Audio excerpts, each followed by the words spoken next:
I never imagined that the person with whom I shared 10 years of my life would betray me in such a calculated and cruel way. When I returned from that 3-week business trip, I found our $1.2 million home virtually empty. Furniture, cars, bank accounts, everything had disappeared along with Rebecca. Devastated and unable to understand how she had managed to access accounts that were solely in my name, I realized I had been manipulated for years. But what Rebecca didn't know is that I had suspected her for months and had been secretly documenting every suspicious move. What I revealed to my lawyer not only secured me the recovery of everything that was rightfully mine, but also exposed to the world the true face of the woman who swore to love me until death do us part. You won't believe what I discovered when I began investigating her past. This is my story. My life has always been based on trust and hard work. I was born into a middle-class family in Chicago, where I learned early on that honesty and dedication were non-negotiable values. My father, William Miller, worked as a civil engineer, and my mother, Sarah, was a high school math teacher. They taught me to value education and integrity above all else. I grew up in a stable home, where arguments were resolved through dialogue and mutual respect. Perhaps that's why I developed an almost unshakable belief in the best in people, especially those I loved. A naivete that, years later, would cost me dearly. My name is Nathan Miller, I'm 38 years old, and I work as a software engineer specializing in cybersecurity. After graduating with honors from MIT, I built a solid career in technology companies, eventually becoming a senior consultant for large corporations across the country. My specialty was protecting systems against intruders, a bitter irony considering how I failed to protect my own life against the intruder who slept next to me every night. But I'm getting ahead of myself. I met Rebecca Johnson 10 years ago at a tech conference in Boston. She was stunning, blonde hair that fell in soft waves to her shoulders, piercing blue eyes, and a smile that seemed to light up the entire room. But it wasn't just her beauty that drew me in. Rebecca was intelligent, articulate, and passionate about her work as a digital marketing consultant. During a panel on data privacy, she asked such a powerful and well-formulated question that it blew my mind. At the closing cocktail party, I summoned the courage to approach her, and we chatted for hours, long after everyone else had left. Our connection was immediate and intense. We discovered that we shared not only professional interests but also tastes in literature, film, and music. We both loved classical jazz, Hitchcock films, and traveling to remote places. We exchanged numbers that night, and the very next day we were having lunch together. A week later, we had our first official date, a dinner at Le Bernardin in New York, where I'd flown especially to see her. I remember thinking, as I watched Rebecca laugh at a joke I'd made, that I might have found the person I would spend the rest of my life with. Over the next few months, our relationship blossomed despite the distance, me in Chicago, she in New York. We met on weekends, alternating between the two cities, and when we weren't physically together, we spent hours talking on the phone. Rebecca was attentive, supportive, and seemed genuinely interested in every aspect of my life. She asked me about my work, my family, my dreams for the future. And I, completely smitten, shared everything without hesitation or reservation. After 8 months of dating long distance, Rebecca mentioned that she was considering a job offer in Chicago. It would be easier for us, she said during one of our weekend dinners. Besides, the company is offering a really attractive package. I was ecstatic at the idea of finally being in the same city, building a relationship without the complications of distance. 2 weeks later, she was moving into an apartment just 10 minutes from mine. Looking back now, I realize I should have questioned why she was willing to uproot her life in New York so quickly. At the time, I interpreted it as a sign of her commitment to us. How foolish I was. The next 6 months were like a dream. We had dinner together almost every night, spent weekends exploring Chicago or relaxing at home, and our relationship seemed to deepen with each passing day. One spring evening, during a boat trip on Lake Michigan, I proposed to Rebecca. I had planned everything meticulously, the perfect sunset, a bottle of 2005 Cristal champagne, which cost $350, and a 2-carat Tiffany solitaire diamond ring, $18,000. When I got down on one knee and opened the small blue velvet box, Rebecca's eyes filled with tears. "Yes, Nathan. 1,000 times yes," she exclaimed, throwing her arms around me so tightly she nearly knocked us over. In that moment, I felt like the luckiest man in the world. We decided on a relatively small wedding, with just close friends and family. Rebecca surprisingly didn't insist on an extravagant ceremony, something I attributed to her practical nature at the time. "It's being together that matters, not the party," she said, and I wholeheartedly agreed. We married at a vineyard in Napa Valley, California, with just 75 guests. It was a perfect day, mild weather, clear skies, and the woman I loved promising to spend eternity by my side. Photos from that day still show my genuine, carefree smile, the smile of someone unaware of the approaching storm. For the first 2 years of our marriage, we settled into our routine in Chicago. Rebecca continued working in digital marketing, although she changed jobs twice during that time, always for better opportunities, as she put it. I steadily progressed in my career, taking on more important projects and building a solid reputation in the cybersecurity field. We bought our first apartment together, a spacious loft in the West Loop that cost $680,000. It was a significant investment, but we felt like we were building our future. It was during this period that I noticed the first subtle signs that something might be wrong. Rebecca began shopping more frequently, purchasing expensive clothes, designer handbags, and jewelry. When I gently mentioned the increased spending, she immediately became defensive. "I'm working hard, Nathan. Can't I treat myself a little?" she said, with an irritation that took me by surprise. Not wanting to create conflict, I backed away. After all, she was right, we both worked hard, and our combined incomes allowed us to live comfortably. Besides, I always assumed we could discuss finances openly when necessary. 3 years after our wedding, I received an offer to work at a tech company in Portland, Oregon. The salary was considerably higher, $185,000 a year, plus bonuses and benefits, and the job was exactly what I'd always wanted. I was hesitant to accept at first, worried about how Rebecca would react to the idea of moving again. To my surprise, she was enthusiastic. "Portland has an incredible tech scene," she said. "I can easily find opportunities there, and I've heard the quality of life is fantastic."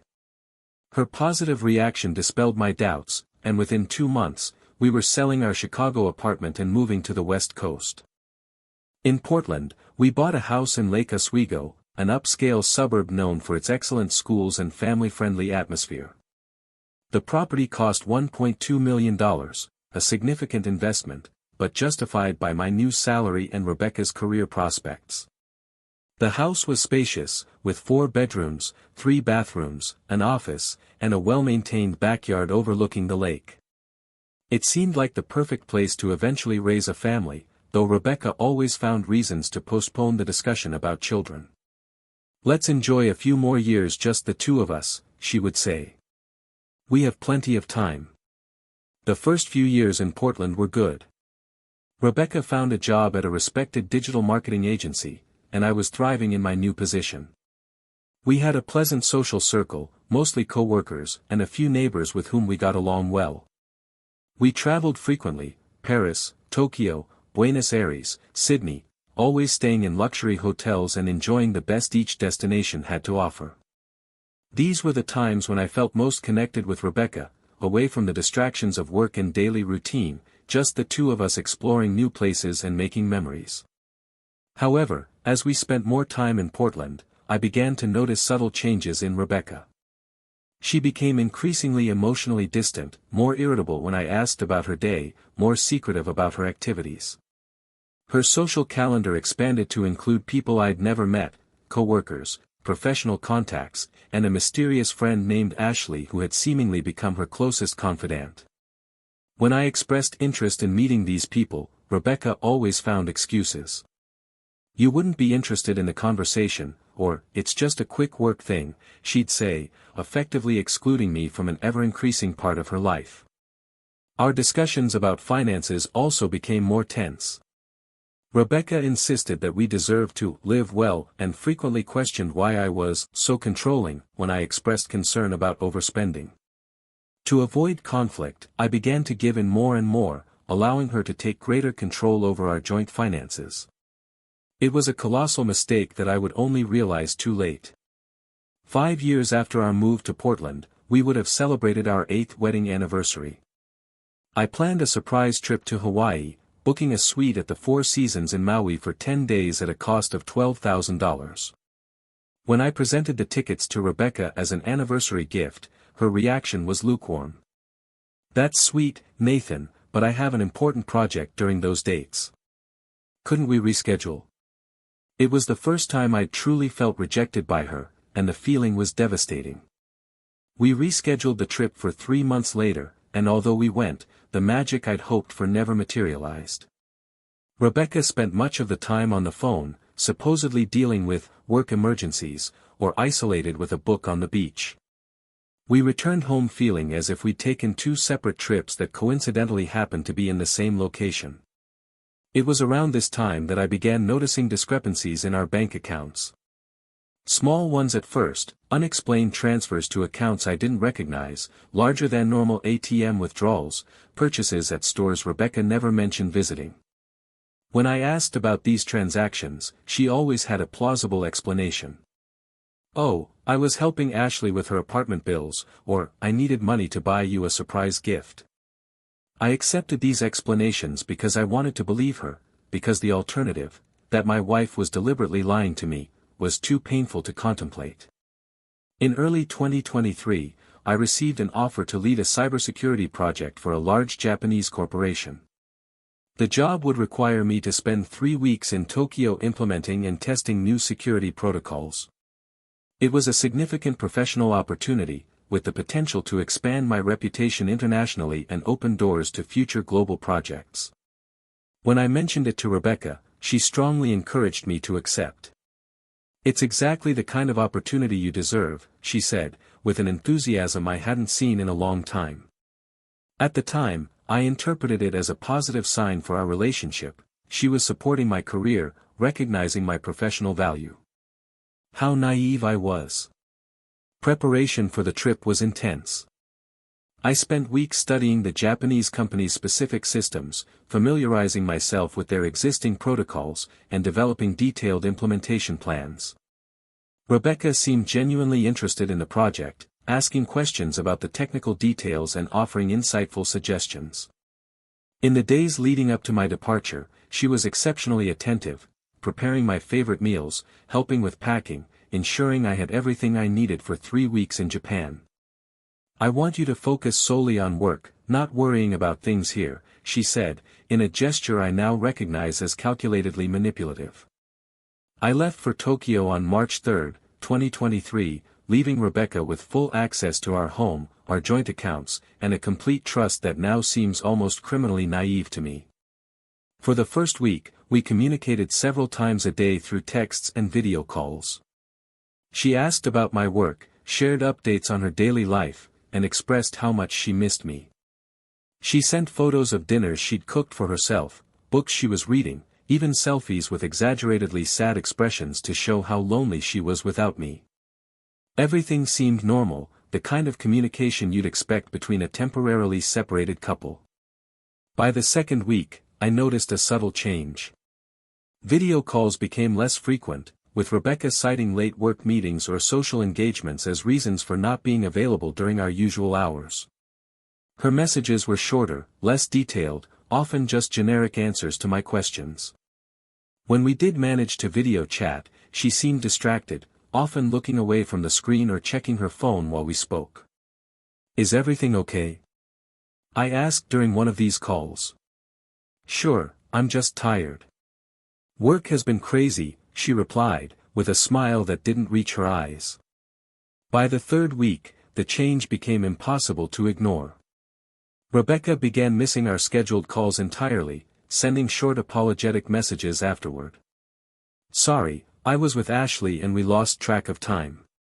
Or, I just got out of a meeting that lasted hours.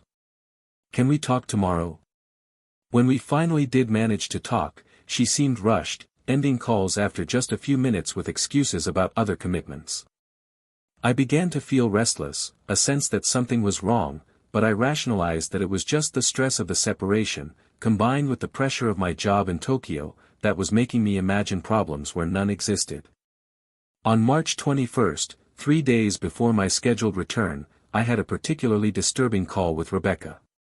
When I asked about her weekend plans, she vaguely replied that she had some commitments, but would be home Sunday night to greet me. When I pressed for more details, she became irritated. Why the interrogation, Nathan? Can't I have my own life while you're away?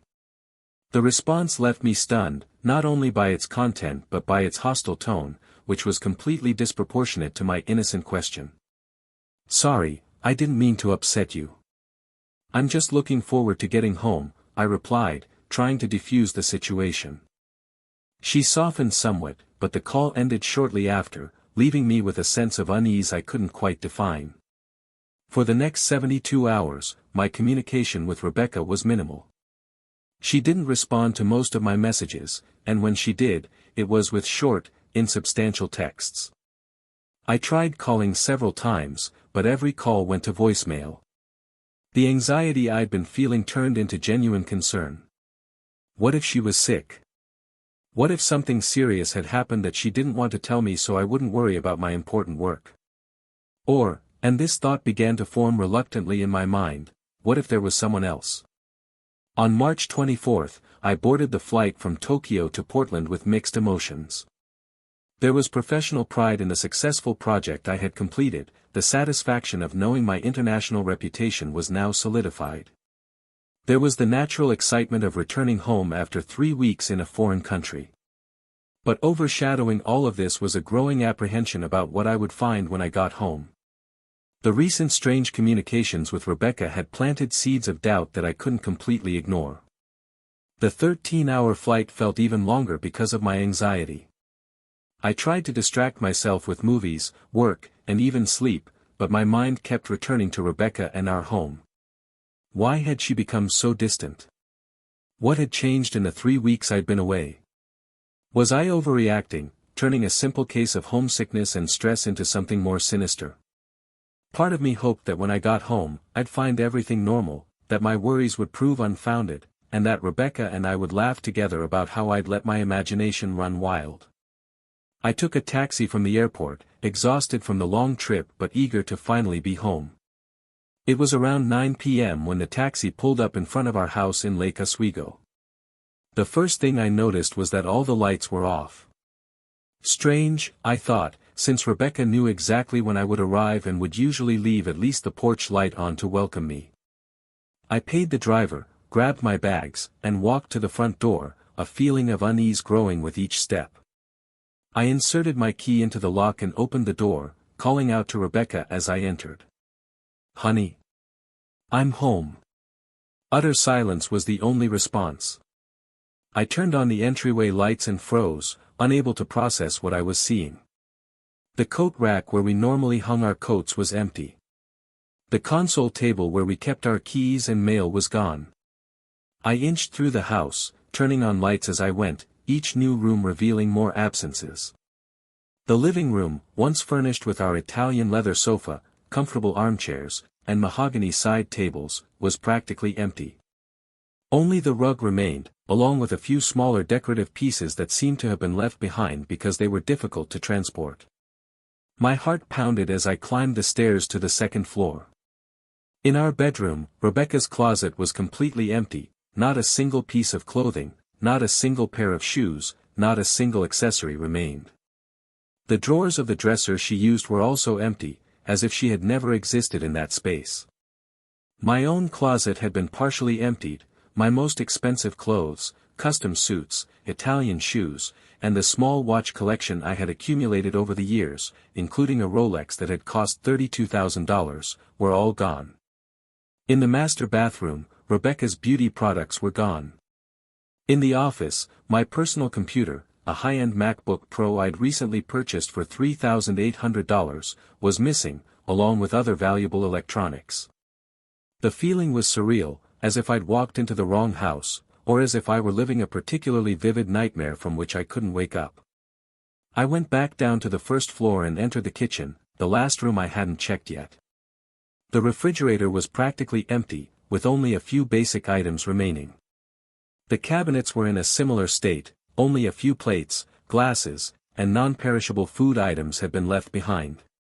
On the counter, I noticed something I hadn't seen before, a folded piece of paper with my name written in Rebecca's elegant handwriting. With trembling hands, I picked up the paper and unfolded it. "Nathan," the brief note read, "our marriage is over. Don't try to find me. I've already spoken to a lawyer. The divorce papers will arrive soon. Rebecca." That was it.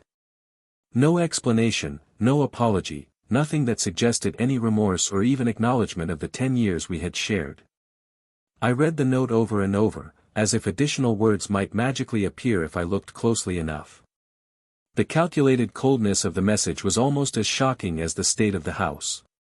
My first instinct was to call Rebecca, demand an explanation, try to understand what had happened to cause such a dramatic and seemingly sudden rupture. I grabbed my cell phone with clumsy fingers and dialed her number. The call went straight to voicemail, without even ringing. I tried again, with the same result. I sent a message, "Rebecca, what's going on? Please call me. We need to talk." No response. I sent another, and another, each more desperate than the last. Absolute silence. In a state of shock and confusion, I did the only thing that seemed logical at the time, I called the police. When the 911 operator answered, I tried to explain the situation as best I could.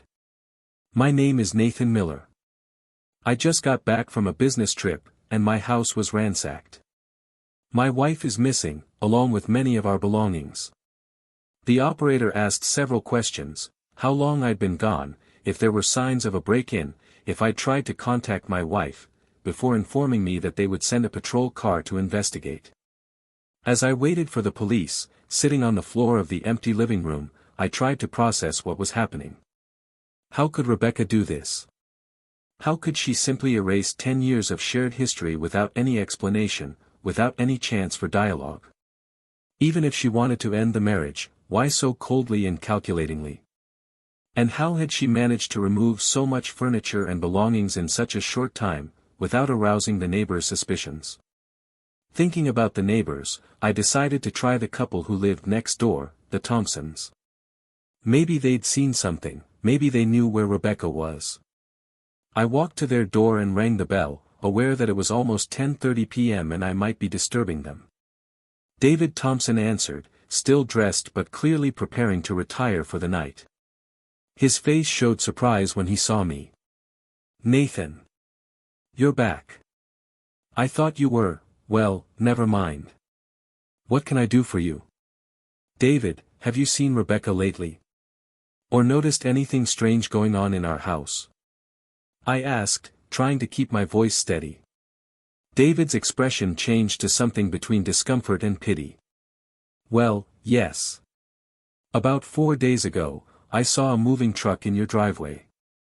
Rebecca said you were moving to Seattle because of a new job opportunity for you. She said you were already there, getting everything ready, and that she was just finishing the move." He paused, realizing from my expression that this was the first time I'd heard this story. "That's not true, is it?" "No," I replied, feeling a fresh wave of shock. "I was in Tokyo for work for 3 weeks. I just got back and found the house practically empty. Rebecca's missing." David looked genuinely disturbed. "Oh my God, Nathan, I'm so sorry. If we'd known. I mean, it seemed perfectly normal. She was supervising the movers, everything seemed organized. She even gave us her new address in Seattle so we could stay in touch. Here, let me get that." He returned a moment later with a piece of paper with a Seattle address written on it. I immediately recognized it as a fake, it was a non-existent street in a neighborhood I knew well. I thanked David for his help and returned home just in time to see a police car pull up in the driveway. Two officers got out, introducing themselves as Officer Wilson and Detective Lewis. I explained the situation again, showing them Rebecca's note and sharing what David Thompson had told me. They quickly searched the house, confirming there were no signs of forced entry or struggle. "Mr. Miller," said Detective Lewis, a middle-aged man with discerning eyes and an expression that suggested he'd seen it all in his career, "based on what we're seeing here and the note left by your wife, this appears to be a case of marital separation, not a traditional crime. Your wife apparently decided to leave you and took several items from the marital home. Unfortunately, this type of situation falls more under the civil rather than criminal jurisdiction." "But what about my personal belongings?" I asked, feeling a mixture of despair and anger rising. "She took things that were exclusively mine, clothes, watches, electronics. Isn't that theft?" Lewis sighed, adjusting his police cap. "In the context of a marriage, the line between individual and marital property can get blurry. We can file a police report documenting the missing items, but honestly, you'll probably need to work this out with a divorce attorney. If your wife is claiming these items are part of the marital estate, a legal determination as to who is entitled to what will be necessary." I nodded mechanically, understanding the logic but feeling completely helpless.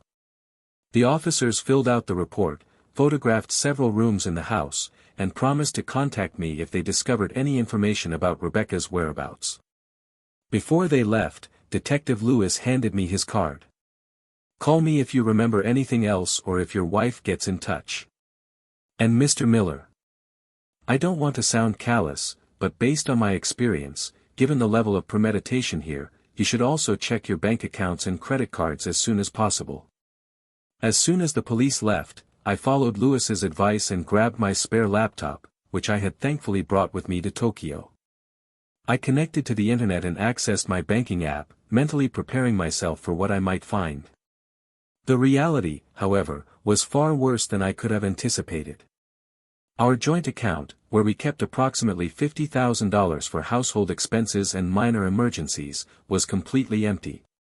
This in itself would have been a significant blow, but not entirely unexpected given the circumstances.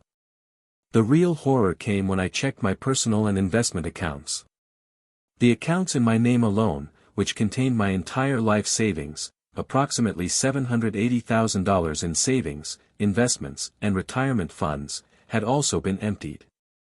Only a few dollars remained in each account, as if whoever had drained them had deliberately left minimal amounts to avoid automatic closure. The shock was so profound that for a few moments I was completely paralyzed, unable to breathe or think coherently. How was this possible? Rebecca had no authorized access to these accounts. I never shared my passwords or login information with her. As a cybersecurity professional, I was meticulous about protecting my financial data. The most recent transactions showed transfers to accounts I didn't recognize, all made within the last 10 days, while I was in Tokyo. In some of them, I could see some of the recipients' data, offshore bank names, partial account numbers that meant nothing to me. The magnitude of the betrayal was incomprehensible. Rebecca hadn't just left me, she had methodically planned to destroy me financially. The callousness and premeditation required to execute this plan were terrifying. How could I have lived with someone for 10 years, shared a bed, meals, dreams, and never realized their capacity for such calculated cruelty? I spent the rest of that night in a state of shock alternating with bursts of frantic activity. I called all the financial institutions involved, reporting what I believed to be fraud.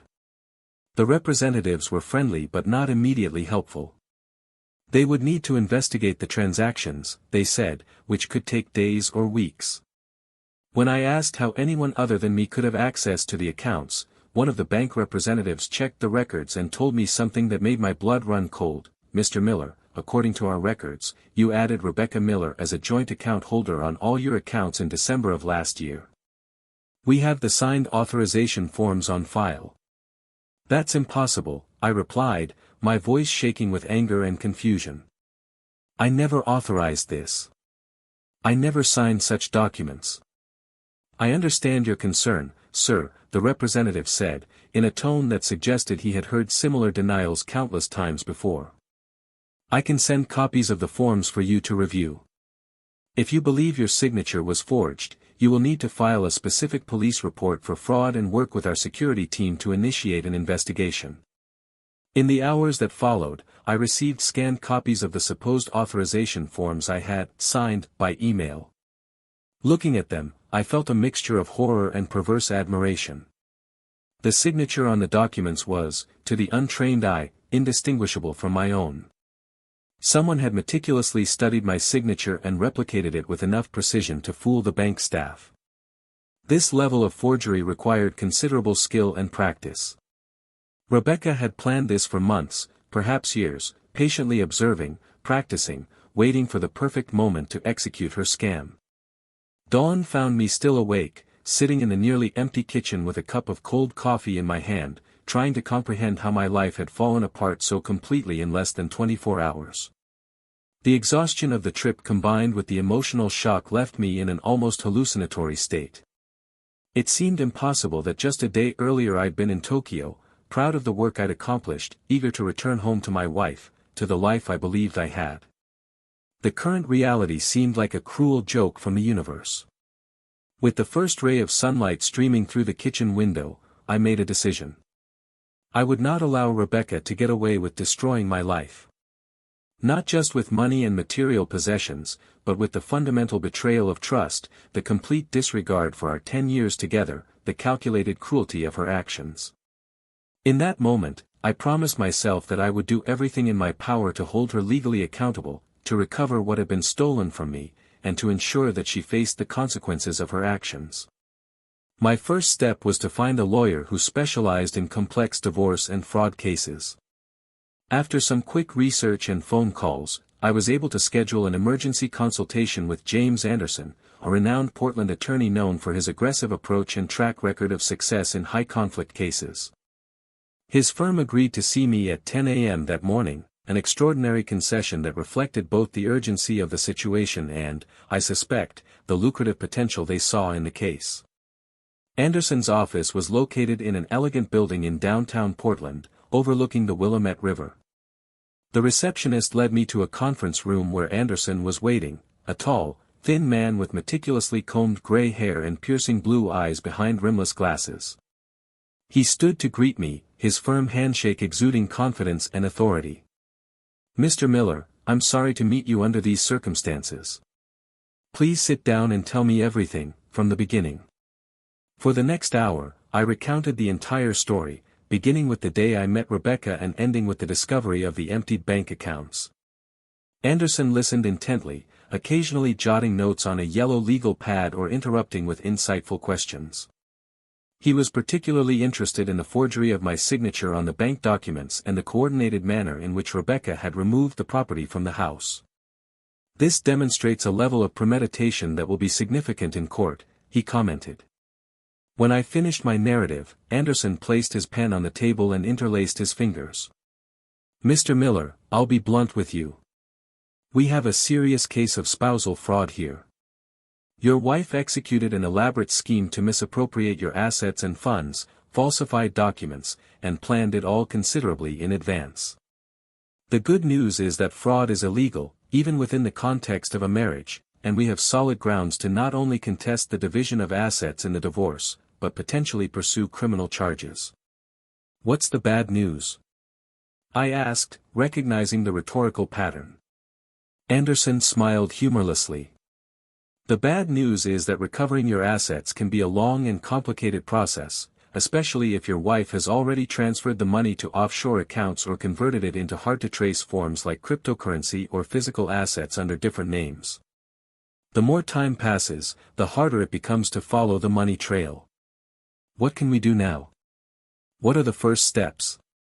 I asked, eager to act immediately.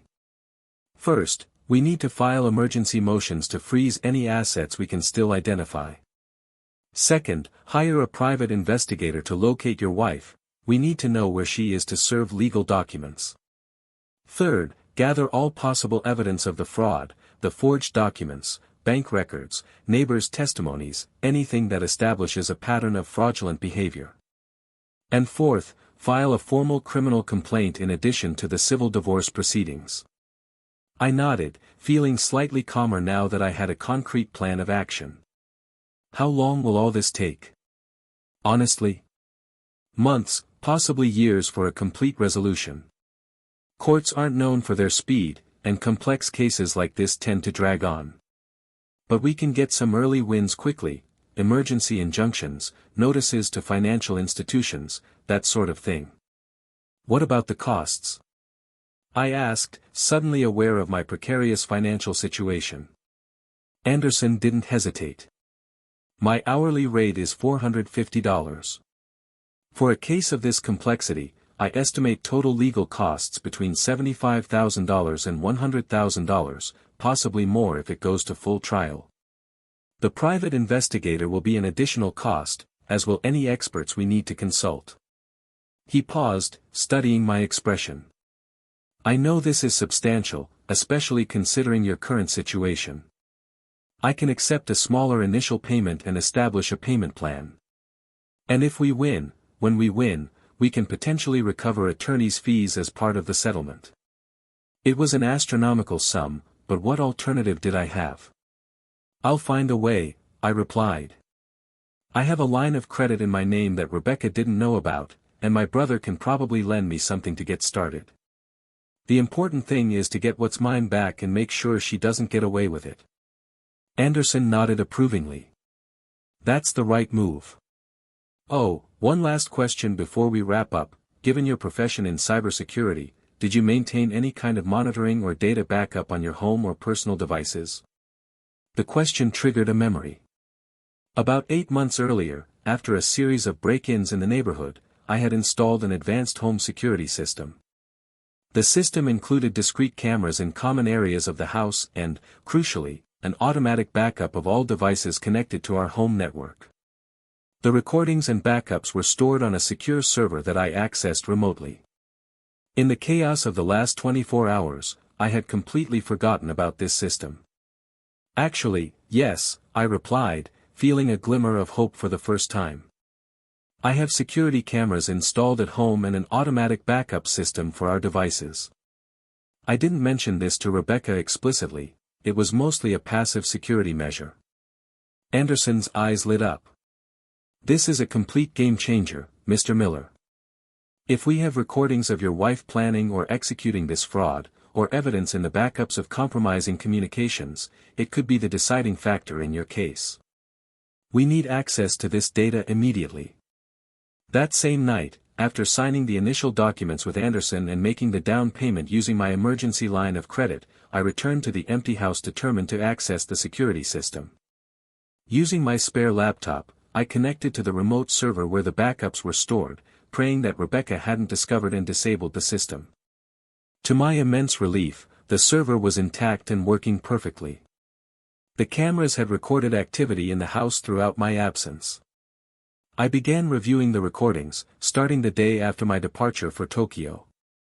The first recordings showed Rebecca behaving normally, working on her laptop in the living room, making calls, watching TV. Nothing suspicious. Fast forward to the following week, and that's when things started to get interesting. Rebecca received a visit from a woman I recognized as Ashley, her supposed best friend. The two talked intensely in the kitchen, frequently glancing around as if checking to see if they were alone, ironically, looking directly at the hidden camera without realizing it. Unfortunately, the camera angle didn't capture clear enough audio to understand the entire conversation, but I could make out fragmented phrases like, "Everything's ready," and, "He doesn't suspect a thing."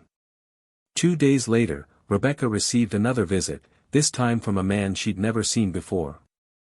Tall, athletic, with dark hair and a confident smile that immediately displeased me. They greeted each other with a passionate kiss that lasted too long to be casual or platonic. My stomach churned as I watched my wife in the arms of another man, in our home, on our couch.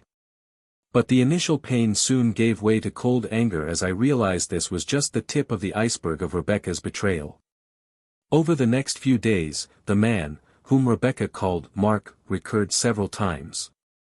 On one visit, they spread documents across the dining table and spent hours studying them together. The camera didn't capture enough detail to identify the documents, but considering subsequent events, I strongly suspected they were related to the forgeries and financial planning for the scam.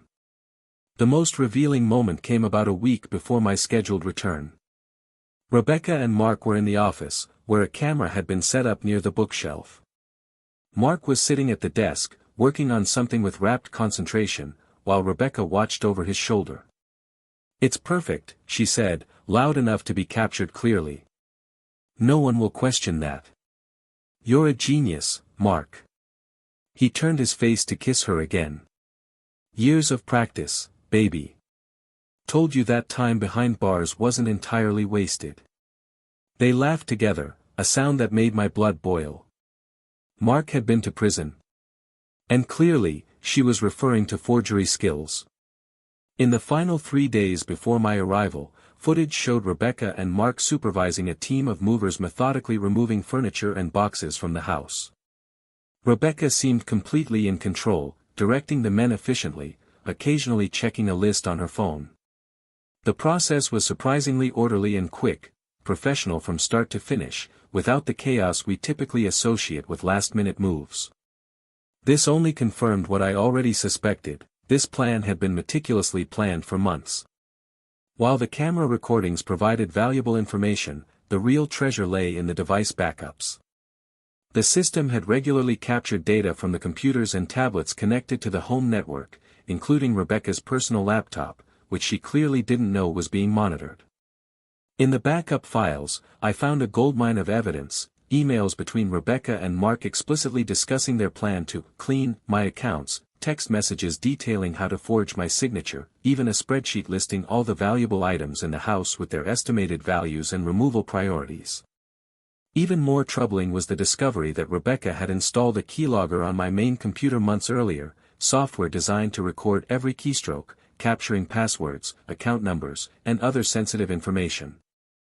As a cybersecurity professional, I was horrified that I hadn't detected it, but the program was sophisticated and well hidden, likely installed while I was away from home. This explained how she had gained access to my personal financial accounts. The evidence was overwhelming. Rebecca and Mark had not only committed spousal fraud and theft, but they had meticulously documented their own crime. In one particularly damning email exchange, Rebecca wrote, "Once he's in Tokyo, we'll have 3 full weeks to execute everything. When he returns, he'll find nothing but empty walls and empty accounts. The cherry on top will be when he realizes he can't prove anything." With hands shaking with anger and a strange sense of vindication, I began gathering and organizing all the evidence. I spent the entire night downloading, cataloging, and backing up everything on multiple devices.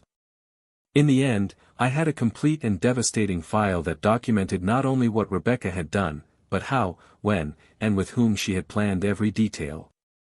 At 8 a.m. the next morning, exhausted but determined, I called James Anderson. "I have something you need to see," I said simply. "Change your plans for the day. This will change everything." 2 hours later, I was sitting in Anderson's conference room again, this time with my laptop connected to a large wall-mounted screen, where I methodically presented all the evidence I had uncovered. Anderson watched with growing interest, occasionally asking me to pause to examine specific details or take notes. When I finished, he remained silent for several moments, clearly processing the volume and quality of the evidence I had presented. "In 30 years of practicing law," he finally said, "I have rarely seen a case with such complete and compelling evidence. Your wife and this man, Mark, openly conspired to commit multiple crimes: fraud, forgery, cyber intrusion, grand theft. With this material, not only can we ensure that you recover your assets in the divorce proceedings, but there is a solid basis for serious criminal charges against both of you. What do we do now?" I asked. "First, I will review all these materials with my team and prepare updated court filings. Second, I will contact the district attorney's office with this evidence. They will need to open a formal criminal investigation. Third, our investigator has identified a possible location where Rebecca is staying, a resort in Miami. With this new evidence, we can obtain a court order to freeze any identifiable accounts or assets immediately. In the following days, the legal machinery began to move with surprising speed. Anderson, energized by the momentum of the case, worked tirelessly, filing multiple motions and securing an emergency hearing with a judge to discuss the freezing of assets. The district attorney's office also showed immediate interest, assigning a prosecutor experienced in financial crimes to review the case. Meanwhile, the private investigator confirmed that Rebecca was indeed staying at the Fontainebleau Miami Beach, one of the city's most luxurious resorts, apparently enjoying the fruits of her crime. Surveillance photos obtained by the investigator showed Rebecca poolside, drinking expensive champagne and laughing next to a man who exactly matched Mark's description from the security footage. A background check revealed his full name as Mark Stevens, a former college boyfriend of Rebecca's with a criminal record that included a year in prison for document forgery 5 years earlier. The pieces of the puzzle now fit perfectly. They had likely maintained some sort of contact over the years, or had recently reconnected, and together they planned this elaborate scam against me. 10 days after my return to Portland, we had our first major legal victory. The judge granted an emergency injunction freezing all of Rebecca and Mark's identifiable assets, including bank accounts and credit cards, and even prohibiting the sale of any recently acquired properties or vehicles. Most significantly, the judge issued formal subpoenas requiring both parties to appear at a hearing in Portland the following week. The official notice was delivered to Rebecca at the resort, in front of other guests, a small but satisfying moment of poetic justice that the investigator took care to photograph for me. The night before the scheduled hearing, I received an unexpected call from an unknown number. I hesitated before answering, worried it might be Rebecca trying to manipulate or threaten me in some way. But curiosity got the better of me, and when I answered, I was surprised to hear the voice of Ashley, Rebecca's best friend. "Nathan, I need to talk to you," she said, her voice nervous and hesitant. "About Rebecca. There are things you need to know, things I think might help you." We arranged to meet at a neutral cafe that afternoon. Ashley arrived looking pale and anxious, a far cry from the confident, outgoing woman I'd met at social events over the years. She sat across from me, her eyes avoiding direct contact, her hands fidgeting with the edge of a paper napkin. "Rebecca started changing about a year ago," she began, speaking softly as if afraid to be overheard even in a public place. "She got a text from Mark, her college ex, and something about her just changed. At first, she said they were just casual conversations, that they'd made up after years of no contact. But I noticed how she smiled differently when she talked to him on the phone, how anxious she got, constantly checking messages." Ashley took a sip of her coffee, as if gathering courage from the bitter liquid. "Then, about 6 months ago, she started talking about how unhappy she was with you. She said you were too predictable, too straight-laced, that life with you had become dull and that Mark made her feel alive again. I tried to advise her to be honest with you, to ask for a divorce directly if that's what she wanted. But then she mentioned something about how smart she would be to leave the marriage with more than just her own things." My stomach lurched at those words. Ashley continued, speaking more quickly now, as if trying to quickly shake off the weight of the confession. "I didn't think much of it at the time, I thought it was just momentary frustration.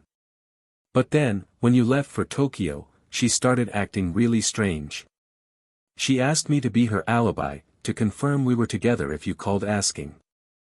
That's when I realized something really serious was going on." "Why are you telling me this now, Ashley?" I asked, unable to completely hide the bitterness in my voice. "Why didn't you warn me sooner?" She finally looked directly into my eyes, hers filled with seemingly genuine guilt. "Because I was a coward, Nathan. Because Rebecca had been my friend longer than you, and because, honestly, I was afraid of her. When I heard about the lawsuit and the fraud charges, I realized how far she'd gone. I swear I didn't know she was planning to steal your money or sell your things. I thought it was just an affair. Which is bad enough, I know. What do you know about Mark?" I asked. Ashley hesitated. "Not much beyond what Rebecca told me. They dated in college, broke up when he got into some legal trouble. She mentioned he had special skills that would be useful, but never elaborated. Now I understand she was probably referring to the forgery. Are you willing to testify about this in court? I asked directly.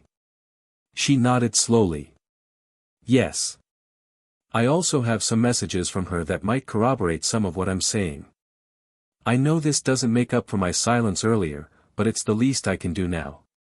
Ashley's testimony would be a valuable piece in the legal puzzle we were piecing together. Before the hearing, I shared this new information with Anderson, who agreed that she would be a key witness. This further establishes the pattern of premeditated behavior and provides additional context about her relationship with this Mark, he explained. The judge will clearly see that this was not a spur-of-the-moment impulse or a misunderstanding, but a calculated plan executed over months. On the day of the hearing, the courtroom was surprisingly full for a preliminary hearing. Apparently, marital fraud cases of this magnitude attracted considerable interest. Rebecca arrived accompanied by her attorney, Robert Dawson, an expensive-looking man in an impeccable suit, with an expression of confidence that seemed rehearsed. Rebecca avoided looking in my direction, holding her head high in a display of defiance that belied her nervous eyes. When our eyes finally met momentarily, I saw no trace of the woman I thought I'd known for a decade. Her eyes were cold, calculating, as if she were looking at a stranger and not the man who had shared her life. The hearing began with opening statements from both sides. Dawson presented Rebecca as a devoted wife who simply decided to end an unhappy marriage and exercised her right to access the marital assets. According to his narrative, I was a controlling, emotionally distant, and financially restrictive husband who had forced Rebecca to take extreme measures to ensure her financial independence after the divorce. He even hinted at extenuating circumstances that would be revealed in due course, vaguely suggesting some kind of abuse or neglect on my part. The characterization was so far from reality that I almost laughed, despite the gravity of the situation. Anderson, for his part, was methodical and devastating in his presentation. He began by establishing my character through written statements from coworkers and friends, highlighting my impeccable professional reputation and consistent behavior over the years. Then, in a masterful stroke of legal strategy, he requested permission to present newly discovered audiovisual evidence. When the judge granted it, Anderson proceeded to show a carefully edited selection of the recovered security recordings and emails. The most shocking moment came when Anderson played a video recovered from Rebecca's laptop backup. In it, she and Mark openly discussed how to forge my signature on bank documents, with Mark offering technical advice based on his previous experience. The expression on Rebecca's face when the video began was one of pure shock, quickly followed by suppressed anger. She clearly hadn't expected there to be recordings of her private conversations with Mark. Her lawyer immediately tried to object, questioning the legality of obtaining the recordings, but the judge allowed the video to continue, noting that the security system was legitimately installed in my own residence. As more evidence was presented, including the explicit emails discussing the plan to empty my accounts while I was in Tokyo, Rebecca's confident demeanor began to visibly crumble. Her shoulders slumped, and she began whispering furiously to her lawyer, who looked increasingly uncomfortable. The situation escalated further when Ashley was called to testify. Seeing her best friend describe her betrayal and manipulation in detail seemed to finally crack Rebecca's facade. For the first time since the hearing began, she appeared genuinely shaken, almost vulnerable. After hearing all the testimony and evidence, the judge made a preliminary ruling that exceeded our wildest expectations. He ordered the immediate and indefinite freezing of all identifiable assets of Rebecca and Mark, ordered the immediate return of all recoverable assets, and established that any assets fraudulently sold or transferred would be compensated in full.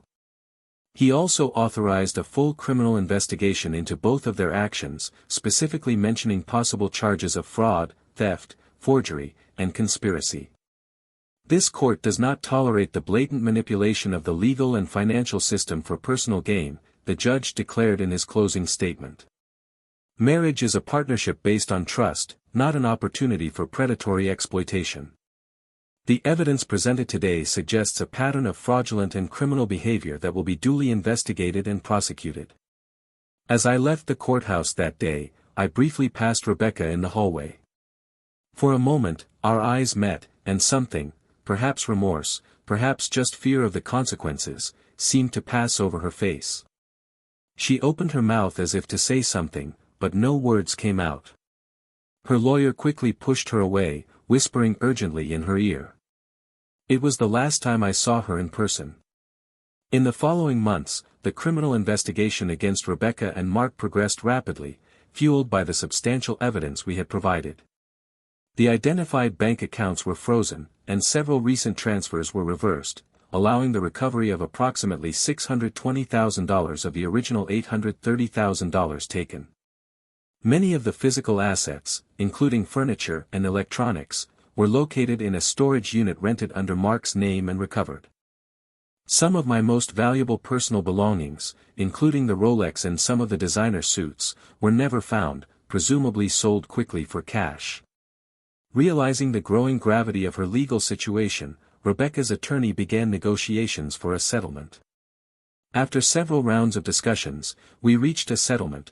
Rebecca would return any remaining funds she could access, provide detailed information about the whereabouts of sold assets, and formally confess to her role in the conspiracy in exchange for a reduced sentence recommendation.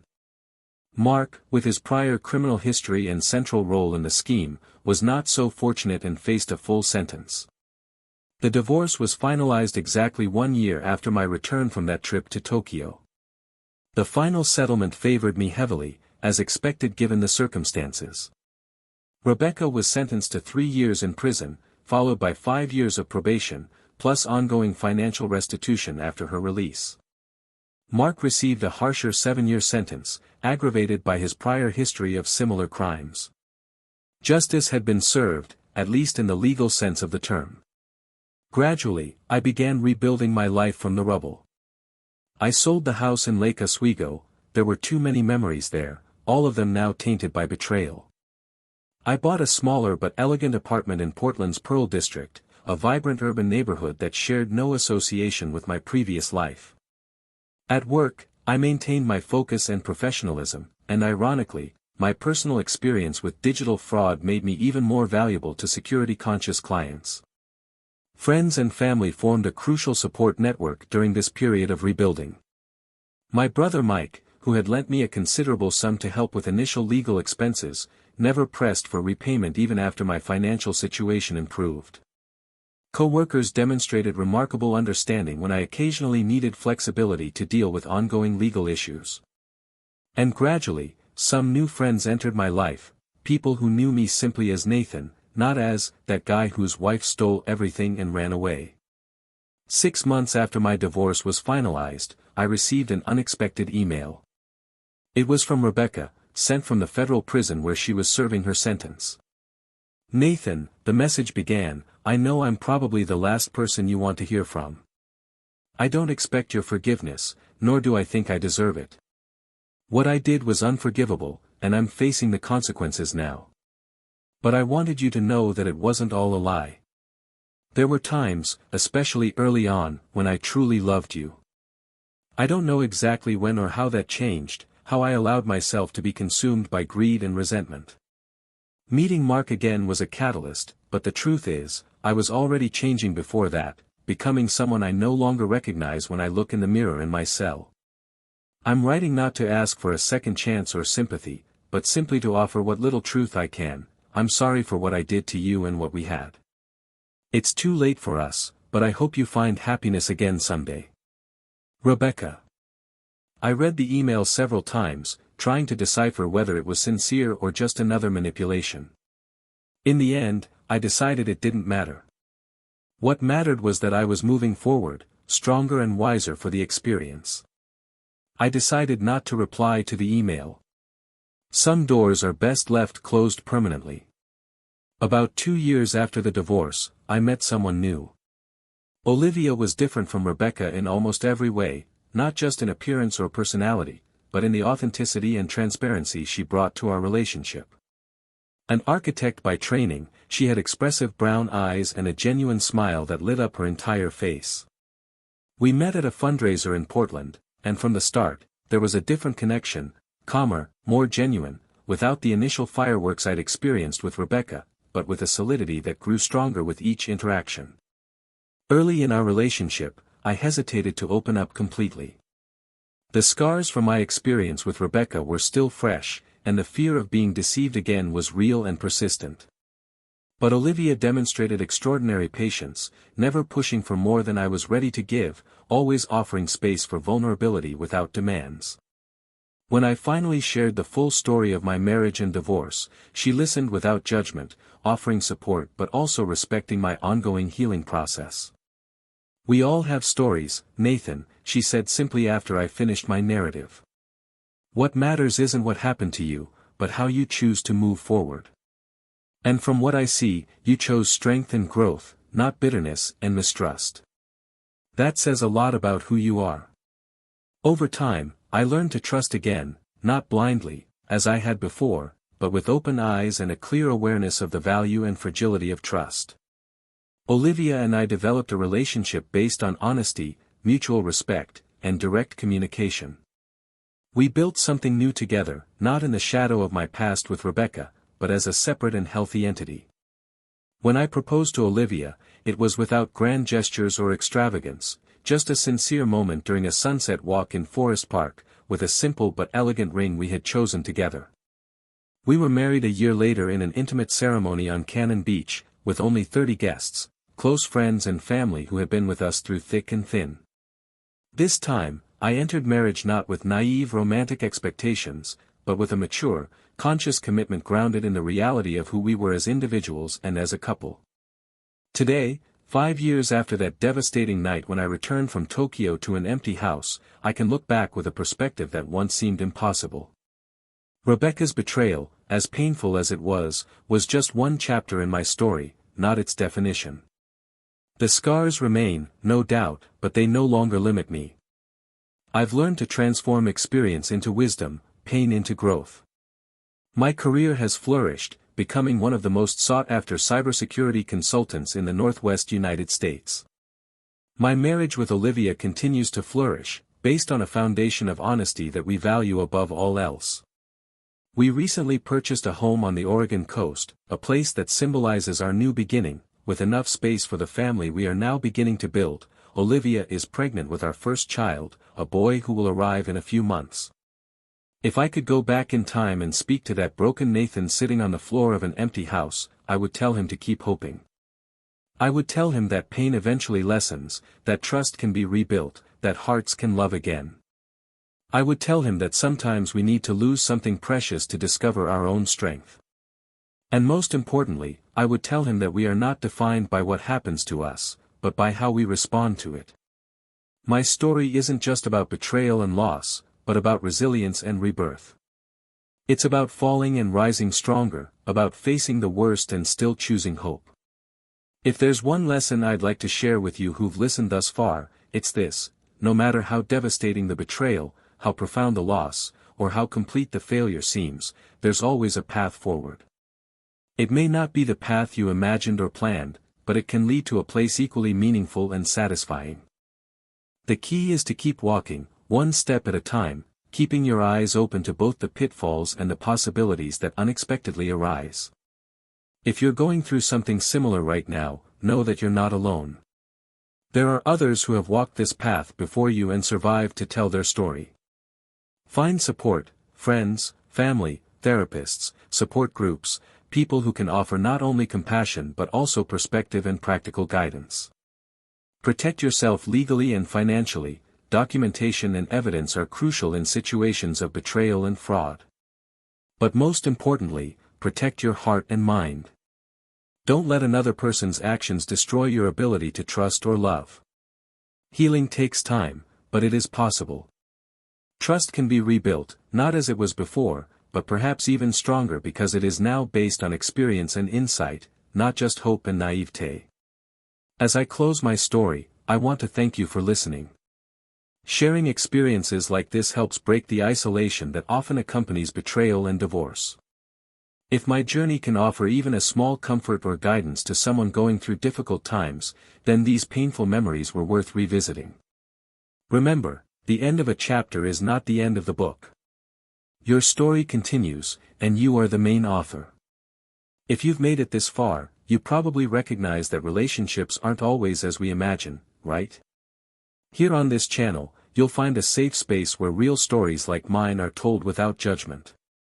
These stories will move you, make you reflect, and perhaps even help you better understand your own experiences.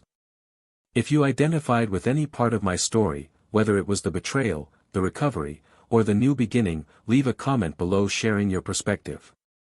Your feedback helps me continue sharing these important stories. Subscribe to the channel for more true stories that show the complexity of human relationships, and don't forget to like so more people can find this community. Together, we can transform our difficult experiences into opportunities for growth and connection. Thank you for joining me on this journey, and until the next story.